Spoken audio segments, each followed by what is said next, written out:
नमस्कार 24 daily watch में आपका स्वागत है। मैं हूं नज़ीर ख़ान और हम हर रोज़ लेके आते हैं बहुत ज़्यादा इन्फॉर्मेटिव वीडियो, जिस वीडियो को देखने के बाद आप सेहतमंद और सेहत याफ्ता रहते हैं। हमारा ख़ास सेगमेंट है हेल्दी बिहार सेगमेंट। इस सेगमेंट में हम आपकी मुलाकात नए नए डॉक्टर से कराते हैं। वो डॉक्टर जिस फील्ड में माहिर होते हैं उनसे हम इन्फॉर्मेशन लेते हैं। ख़ास तौर पे हम आपके सेहत का बहुत ज़्यादा ही ख्याल रखते हैं, इसलिए हम सेहत पे ही बातें कहते हैं कि आप सेहत याफ्ता कैसे बने रहें। और आज हम मौजूद हैं पारस एचएमआई हॉस्पिटल में, जिसमें हम आपकी मुलाकात कराएंगे। आज हमारे ख़ास मेहमान जो डॉक्टर हैं, डॉक्टर अभिनीत लाल सर से, जो कि सीनियर कंसल्टेंट हैं ईएनटी सर्जन भी हैं। डॉक्टर अभिनीत लाल जी, आपका बहुत बहुत स्वागत है हमारे हेल्दी बिहार सेगमेंट में। थैंक सबसे पहले हम जानना चाहेंगे आपके प्रोफाइल पे, आप रहने वाले कहाँ के हैं और आपका शुरुआत कहाँ से हुआ? यू जी। मैं रहने वाला पटना का ही हूँ एंड मेरी सारी शिक्षा सेठ JS medical college KEM hospital Mumbai से हुई है। एंड एक बार और फर्दर ट्रेनिंग मेरी स्विट्ज़रलैंड से हुई है, जहाँ पर मैंने विशेषज्ञ का कान के बारे में मैंने स्टडी किया है, कान के बीमारियों के बारे में एंड कान को डेफनेस जो बहरापन को दूर करने के लिए मैंने काफ़ी हद तक काफ़ी रिसर्च और काम किया है उसके ऊपर। जी। अभी कितना वक्त हो गया आपको पटना में अपनी सेवाएं देते हुए? मुझे अभी 11 साल से ऊपर हो गया है पटना में सेवा देकर के। जी। पारस हॉस्पिटल से अटैच्ड हूँ मैं। एंड तो यहाँ पर हम लोग बहुत सारा कान का ऑपरेशन, स्पेसिफिकली बहुत सारा कान का ऑपरेशन करते हैं। एंड हमारा मेन उद्देश्य रहता है कि कोई भी कान की जो जी। बीमारी होती है, बेसिकली बहरापन हो या कान का डिस्चार्ज हो, हमारा उद्देश्य रहता है कि इसका बेस्ट से बेस्ट उसका इलाज किया जाए। अच्छा, पहले के लोगों में एक था कि जो बच्चे हैं, कोई बचपन से ही जन्मजात उनको सुनाई नहीं देता, और एक होता है किसी को कोई मर्ज हो जाता है, कोई बीमारी हो जाता है, जिसकी वजह से उनके पास उतने पैसे नहीं होते कि वो इलाज करा पाए, और उसमें कहीं ना कहीं लैक ऑफ इंफॉर्मेशन की वजह से भी, कमी की वजह से नहीं कर पाते। तो क्या आपके पास ऐसे केसेस आते हैं जी। जो बच्चे को? हमारे पास दो तरह के बच्चे आते हैं, बच्चे एंड बड़े आते हैं। तो बच्चों जो पैदाइशी मुकबधिर हो, जो पैदाइशी सुन नहीं पाए हों, एंड ऐसे इन बच्चों के लिए जो बेस्ट इलाज है, जो वर्ल्ड ओवर जो स्टैंडर्ड इलाज है, उसका नाम है कॉकलियर इम्प्लांट। हम लोग कॉकलियर इम्प्लांट अभी 7-8 साल से रेगुलर कर रहे हैं एंड हमारे नंबर्स काफ़ी ज़्यादा हैं। हम काफ़ी सारे बच्चों को हेल्प कर चुके हैं ऐसे। एंड इन बच्चों के लिए कॉकलियर इम्प्लांट एक वरदान है, जिससे वो बच्चे अपना सुन सकते हैं, बोलना सीख सकते हैं एंड इन ड्यू कोर्स वो अपना नॉर्मल स्कूल और नॉर्मल जीवन व्यतीत कर सकते हैं, जो हम बहुत साल पहले अभी तक सोच भी नहीं सकते थे कि मुकबधिर बच्चे एक नॉर्मल ज़िंदगी जी सकते हैं। वो ऐसे बच्चे कॉकलियर इम्प्लांट से नॉर्मल ज़िंदगी जी सकते हैं। तो आप मानते हैं कि जितना साइंस डेवलप हुआ है उसके, देख, अगर साइंस डेवलप हुआ है तो जाहिर सी बात है कि कॉस्ट भी बहुत ज़्यादा लगता होगा। तो मैंने शुरू में ही आपसे कहा कि बहुत सारे बच्चे ऐसे होते हैं, या बहुत सारे लोअर मिडिल क्लास की फैमिली होती है, वो अफोर्ड नहीं कर पाती वो इतने खर्च को। तो क्या खर्च आता है? हम लोग एक विशेष स्कीम के साथ जुड़े हैं, जो केंद्र सरकार का स्कीम है, और निजी संस्थाओं से भी जुड़े हैं जो ऐसे बच्चों को मदद करते हैं। इसमें खर्चा बहुत ज़्यादा है, बट ये खर्चा काफ़ी सपोर्ट हुआ जाता है केंद्र सरकार से, निजी संस्थाओं से सपोर्ट मिल करके ऐसे ऑपरेशन हम लोग सफलतापूर्वक करते हैं। अच्छा, जो बहुत से लोग होते हैं एमबीबीएस करने के बाद सबका एक पैशन होता है कि मुझे इसी फील्ड में जाना है, मुझे पीजी इसमें करना है, मुझे एमडी इसमें करना है। आपने क्या सोचा था कि आपने ईएनटी क्यों चुना? इसके पीछे की वजह अगर मैं जानूँ तो? जी। ईएनटी आप देखें तो एक बहुत ही सुपर स्पेशलाइज्ड फील्ड है। एंड सिर्फ जो ईएनटी स्पेशलिस्ट होता है वही सिर्फ कान नाक गला देख सकता है, वो जनरल फिजिशियन नहीं है, वो जनरल सर्जन नहीं है। एंड जो आप अब्रॉड में आप देखेंगे तो ईएनटी एक सुपर स्पेशलिटी फील्ड है। इवन ईएनटी में जो इंडिया में हम लोग का एकदम फील्ड अलग हो जाता है फ्रॉम जनरल सर्जन्स। सो हम लोग बहुत स्पेशलाइज्ड काम करते हैं एंड इसमें पेशेंट को जितना हम लोग इम्प्रूव कर सकते हैं, उनका क्वालिटी ऑफ लाइफ जितना इम्प्रूव कर सकते हैं, वो बहुत ही सेटिस्फाइंग होता है। एंड ऑल्सो मेरा एक बहुत बड़ा इन्फ्लुएंस रहा है मेरे ऊपर मेरे अंकल का, डॉक्टर ब्रिजलाल, जो अब नहीं रहे। जी, सो उनका भी काफ़ी बड़ा इन्फ्लुएंस रहा है। बहुत बड़ा नाम था उनका बिहार के लिए। जी जी जी। आपने यहाँ पे 11 साल वक्त दिया और बहुत सारे नंबर ऑफ़ केसेस आपने देखे, बहुत सक्सेसफुल आपकी सर्जरी हुई, और मैं भी वो गवाह हूँ क्योंकि मैंने भी अपने कज़न का आपसे ही कराया था, वो बहुत सक्सेसफुल था। मतलब थोड़ा कॉस्टली है, महंगा है, बट आपके जो रेट है इस हॉस्पिटल के रेट की अगर मैं बात करूँ और एक गवर्नमेंट का रेट, वो दोनों एक साथ ही है, बराबर है। बराबर है। सो मेन चीज़ है कि इम्प्लांट कॉस्ट बहुत ज़्यादा है, कॉकलियर इम्प्लांट का कॉस्ट ज़्यादा है, और ये काफ़ी हद तक सरकार रीइम्बर्स करती है, पैसा देती है इसके लिए, जिसको ज़रूरतमंद लोगों को पैसा देती है। तो इसीलिए ये कॉस्ट हम लोग कंट्रोल कर पाते हैं, एंड सर्जरी कॉस्ट उतना ज़्यादा नहीं है इसमें, एंड उसका बेनिफिट काफ़ी ज़्यादा है, बहुत ज़्यादा है। तो अभी भी क्या लोगों को मतलब अवेयरनेस की कमी है? बहुत से लोग कॉकलियर इम्प्लांट के बारे में नहीं जानते। हाँ, सो मैं अभी 2 ग्रुप्स में बात करूँगा। एक है जो छोटे बच्चे, जो पेरेंट्स उनको नज़रअंदाज करते हैं। अगर बच्चा सुनता नहीं है तो उसको जल्द से जल्द उसका जांच होना बहुत ज़रूरी है। बहुत सिंपल सा जांच है जिसका नाम है ओई और बेरा जांच। आज बिहार के हर डिस्ट्रिक्ट में हम लोग ने प्रयास किया है एंड अवेयरनेस क्रिएट किया कि हर डिस्ट्रिक्ट में आप बेरा अवेलेबल है। सो बेरा जांच एंड ओई जांच तो ज़रूर कराना चाहिए। अगर माँ बाप को थोड़ा सा भी शक है कि बच्चा शायद सुन नहीं रहा है, बिकॉज अगर वो सुनेगा नहीं तो बोलना नहीं सीखेगा, और बोलना नहीं सीखेगा तो उसका मोड ऑफ कम्युनिकेशन ऑडिटरी नहीं होगा, जो ऑडिटरी वर्बल नहीं होगा, बल्कि साइन लैंग्वेज की तरफ वो इशारों से बात करने लगेगा।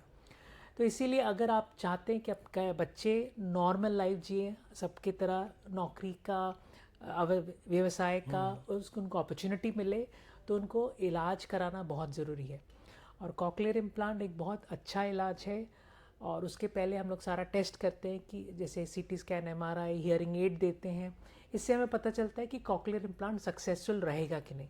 तो ऑपरेशन के पहले हम लोग पूरा निष्कर्ष में आते हैं कि कॉकलियर इम्प्लांट सब पे इनके लिए, इस बच्चे के लिए सक्सेसफुल रहेगा कि नहीं रहेगा। अच्छा, नंबर ऑफ केसेस में देखा जाए तो बच्चे, और अगर हम मेल की बात कर रहे हैं एज, तो क्या एबव 50 इयर्स या 60 इयर्स के पास भी सक्सेसफुल है ये? हाँ, सो एंड अगर हम लोग एडल्ट्स में बात करें, जो पोस्ट लिंगुअल हैं, जो नॉर्मल भाषा जानते हैं, सब कुछ जानते हैं, बट किसी कारण की वजह से उनको बहुत प्रोफाउंड हियरिंग लॉस हो गया, दोनों कान से सुन नहीं पा रहे हैं, तो इन कंडीशन में भी हम लोग कॉकलियर इम्प्लांट करते हैं। एंड अगर उसको हियरिंग एड, जो साधारण में हियरिंग एड मिलता है, उससे फ़ायदा नहीं हो रहा है, तो उसके लिए भी कॉकलियर इम्प्लांट एक बहुत ही अच्छा उपाय है जी। अभी रिसेंटली हम लोग ने लास्ट मंथ ही एक पेशेंट को, जो एक किडनी ट्रांसप्लांट रेसिपिएंट था, उसको हम लोग ने स्विच ऑन किया यहीं पर स्विच ऑन में देखिए कॉकलियर इम्प्लांट किया, एंड उसको वो हियरिंग एड यूज़ कर रहा था, एंड उसका बेसिकली हियरिंग लॉस हुआ था नेफ्रोटॉक्सिक ड्रग्स के वजह से, जिसके वजह से उसका पहले किडनी फेल हुआ, उसके बाद फिर कान फेल हुआ। तो दोनों उसका प्रॉब्लम था, तो पहले उसने किडनी ट्रांसप्लांट कराया, उसके बाद उसने कॉकलियर इम्प्लांट कराया। आज वो वापस, वो एक स्कूल टीचर है, अच्छा, स्कूल टीचर है, एंड वो वापस अपने स्कूल में पढ़ा रहा है। सो इमेजिन कि कितना सराउंडिंग साउंड कितना ज़्यादा होता है उसके लिए, एंड कितना डिफ़िकल्ट होता रहता होगा, बट अब कॉकलियर इम्प्लांट के साथ वो सब कुछ ईजिली मैनेज कर पा रहे हैं। तो आप लोगों को भी बहुत खुशी मिलती होगी जब नंबर्स ऑफ केसेस आप करते हैं, या आपने कहा कि गवर्नमेंट से भी मदद मिलती है, और आपकी कुछ प्राइवेट संस्थाएं हैं जो जुड़ी है इन सब चीज़ों से, कि निःशुल्क भी आप करते होंगे बच्चों का। अब तक अगर हम बात कर ले आपसे, तो नंबर्स ऑफ जो ऑपरेशंस है कॉकलियर इम्प्लांट का आपने कितना किया? सो हमने पारस हॉस्पिटल में अबाउट 100 से ऊपर कॉकलियर इम्प्लांट कर लिया अभी, एंड उसमें बच्चे भी हैं, एडल्ट्स भी हैं, काफ़ी सारे एडल्ट्स हैं, एंड ये जो कॉकलियर इम्प्लांट हम लोग एक प्रोग्राम की तरह रन करते हैं, जहाँ रादर देन एक सर्जरी। प्रोग्राम मतलब कि पहले पेशेंट या बच्चा या एडल्ट हमारे पास आते हैं, हम लोग उसका ट्रीटमेंट उसके साथ डिस्कस करते हैं, सीटी स्कैन, एमआरआई करते हैं, फिर फाइनली उससे ट्रीटमेंट के बारे में उसका डिस्कस करते हैं। कॉकलियर इम्प्लांट करते हैं। कॉकलियर इम्प्लांट के बाद एक बहुत महत्वपूर्ण चीज़ होता है जिसको हम बोलते हैं थेरेपी। जो बच्चों में थोड़ा सा ज़्यादा समय लगता है, जिसको बोलते हैं ऑडिटरी वर्बल थेरेपी। तो इसमें पेरेंट्स का, मेरी थेरेपिस्ट का, हमारे क्लिनिक का एक एक एक बहुत ही गहरा भागीदारी रहता है।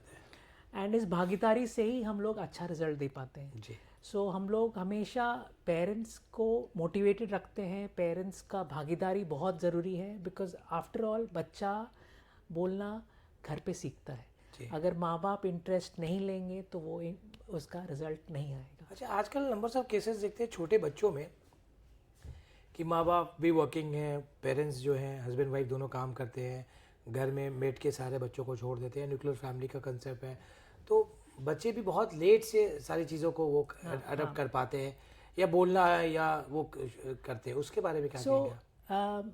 जो बचपन होता है ना, बचपन बहुत ही इम्पोर्टेंट चीज़ पार्ट होता है, बिकॉज बचपन में ही ब्रेन के सारे सर्किट्स डेवलप होते हैं। एंड उस समय अगर उस बच्चे को नज़रअंदाज किया जाए तो वो बच्चे के फ्यूचर के लिए अच्छा नहीं होगा। तो माँ बाप को बच्चों के साथ टाइम स्पेंड करना है, सही, ठीक है। अभी ठंड का मौसम है, तो क्या सुझाव देना चाहेंगे आप हमारे व्यूअर्स को, बिकॉज ठंड में बहुत सारे कफ एंड कोल्ड के केसेस बढ़ जाते हैं। सो ठंड तो है ही, और साथ में काफ़ी धूल डस्ट भी है, पोल्यूशन का लेवल भी बहुत ज़्यादा है। तो इसीलिए अगर आप धूल डस्ट में जा रहे हैं तो मास्क पहनिए। ऑब्वियसली बाल गीला नहीं छोड़िए। एलर्जिक सिम्टम्स जो हो रहे, बाल गीला नहीं छोड़िए। एसी पंखा कूलर को अभी अवॉइड करिए, बहुत कोल्ड चीज़ को अवॉइड करिए। एंड बेस्ट इज़ प्रोटेक्शन, मतलब अपने आप को प्रोटेक्ट करें। अगर आपको लग रहा है कि ठंड है तो मफलर पहनिए, कैप पहनिए, सब बहुत ज़रूरी है। आजकल हम लोग बहुत सारा केसेस देख रहे हैं जो कोल्ड, जो बच्चों को सर्दी होता है, नाक में जाके सर्दी होता है, वो कान में चला जाता है जी। तो काफ़ी कॉमन है। तो ये सब से अपना ख्याल रखना है, पोल्यूशन से बचना है। और भी कुछ मैसेज देना चाहते हो जो आपको लगता है कि नहीं इन्फॉर्मेटिव मैसेज है हमारे व्यूअर्स के लिए? इंफॉर्मेटिव ये है कि जो बहरापन है वो एक इनविजिबल डिसेबिलिटी है। सामने वाला इंसान कभी देख नहीं पाता है कि ये डिसेबिलिटी है, बट वो इंसान के अंदर ही वो उसको रह जाता है एंड वो इंसान उसी से जूझता रहता है। एंड आपके हो सकते वो आपके रिश्तेदार हो, तो अपने रिश्तेदार हो, आपके अंकल हो, आपके बच्चे हो, उनको हेल्प करिए, उनको मदद करिए। बिकॉज किसी का सुनना, किसी का अच्छा म्यूज़िक सुनना, किसी की बातें सुनना एक बहुत ही थेरेपी है। थेरेपी है जी, सही। सो एज हेलन केलर, एक बहुत फेमस जिसके ऊपर मूवी बनी थी ब्लैक करके, जो ब्लाइंड भी थी और डेफ भी थी। तो उसने बोला था कि जो ब्लाइंडनेस है वो लोगों को बस सेपरेट करती है, जो डेफनेस है वो दिलों को सेपरेट करती है। बहुत बड़ा बात बोला उन्होंने। चलिए, बहुत शुक्रिया, आपने अपना कीमती वक्त निकाला हमारे हेल्दी बिहार के लिए। बहुत बहुत शुक्रिया आपका। Thank you. व्यूअर्स, आज हमारे साथ डॉक्टर अवनीत लाल थे, जो पारस HMRI में सीनियर कंसल्टेंट है, ENT सर्जन है, और नंबर्स ऑफ केसेस उन्होंने बताया कि पारस HMRI हॉस्पिटल में उन्होंने 100 से भी ज़्यादा कॉकलर इम्प्लांट करा है और बहुत सक्सेसफुल रहा है। आप मान लीजिए अगर आपके घर में फैमिली मेम्बर्स में या आसपास वो छोटे बच्चे हो या बड़े अडल्ट हो जिन्हें कहीं सुनने में दिक्कत होती है, वो सुन नहीं पाते और रिएक्ट नहीं कर पाते, तो आप उनकी मदद कर सकते हैं। इस वीडियो के ज़रिए आप उनको इन्फॉर्मेशन दे सकते हैं कि इसका भी इलाज हो सकता है। 2 नॉर्मल इन्वेस्टिगेशन होता है, वो इन्वेस्टिगेशन कराएं आप, उसके बाद पता चल जाता है कि कॉकलर इम्प्लांट सक्सेसफुल होगा कि नहीं। आप पारस आ सकते हैं, पारस HMRI में डॉक्टर अवनीत लाल से मिल सकते हैं, आपको सारी जानकारी मिल जाएगी। हेल्दी बिहार में हम इंफॉर्मेटिव वीडियोस अपलोड करते रहेंगे और आपको हमने वादा करा है कि आपके सेहत का हम पूरा ख्याल रखेंगे। इसीलिए नए नए डॉक्टर से भी हम आपकी मुलाकात कराएंगे और उनके फील्ड से जुड़े और बहुत सारी ऐसी बातें भी हम आपको देंगे। तब तक मुझे यानी नज़ीर खान को दीजिए इजाज़त। नमस्कार।